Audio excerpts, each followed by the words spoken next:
Assalomu alaykum barchaga. Bugun bunaqa termokontroller qo'yish jarayonini ko'rsatamiz. Buni biz bunaqangi bitta morozilka uchun olganmiz. Bu morozilkada bunaqangi timer relay turibdi. Xo'p, buni timer relayni olib tashlaymiz o'rniga. Shu termokontrollerni qo'yib ko'rsatamiz. Xo'p, mana bu tomondan kiradi. To есть bu tomondan kiradi. Bu tomondan tok chiqadi. Datchigi bor. Datchigida kamerani ichiga qo'yib sozlashni ko'rsatamiz. Xo'p, bu kameramizda endi shunaqangi narsalar saqlanadi.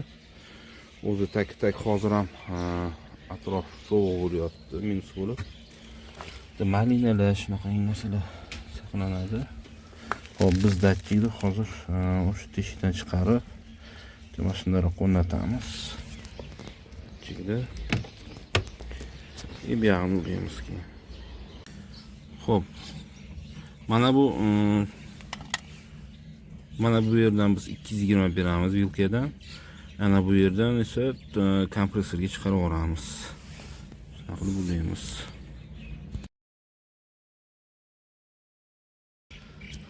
Xo'p, termokontrollerimizni qo'yib o'rnatib oldik. Ozgina shu nastroykasini tushuntiraman.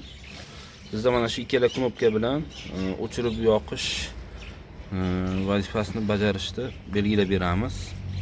Ya'ni bizga qaysi temperaturada o'chish keragi va qaysi temperaturada kompressorimiz yonishi kerak. Shuni aniqlab olsak, misol uchun meni holatimda bu -8 gradusda o'chish kerak. Ya'ni ichkari nima -8 bo'lganda o'chadi va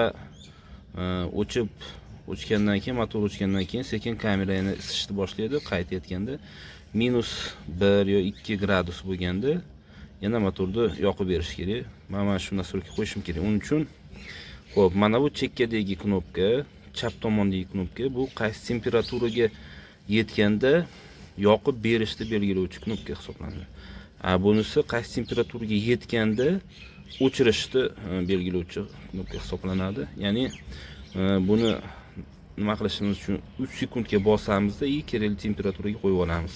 Misol uchun menga -1,5 temperaturada kompressorim yonsin deyishim uchun 1, 2, 3 bosdim. Mana menda hozir 2 gradusda turadi. Mana men -1,5 ga qo'ydim. Endi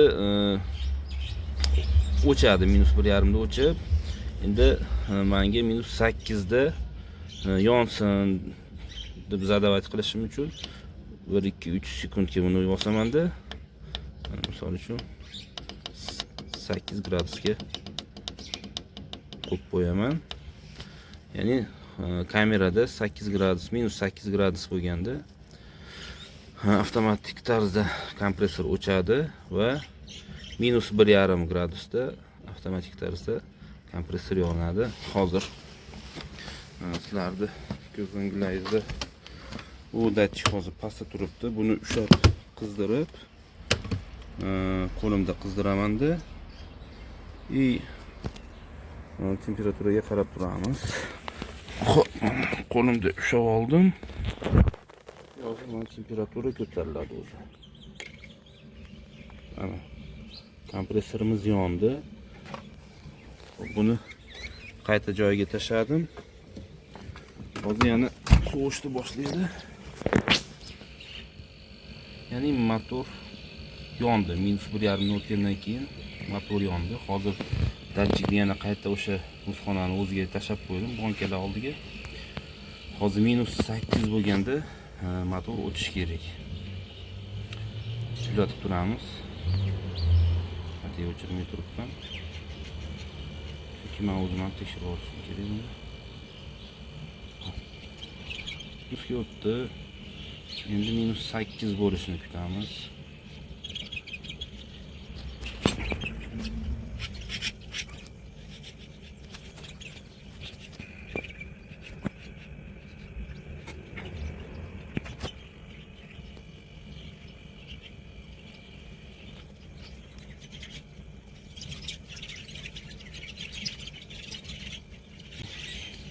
8 ga yaqinlashyapti.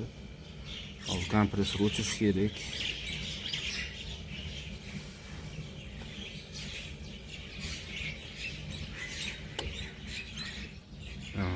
Kompressorimiz o'chdi.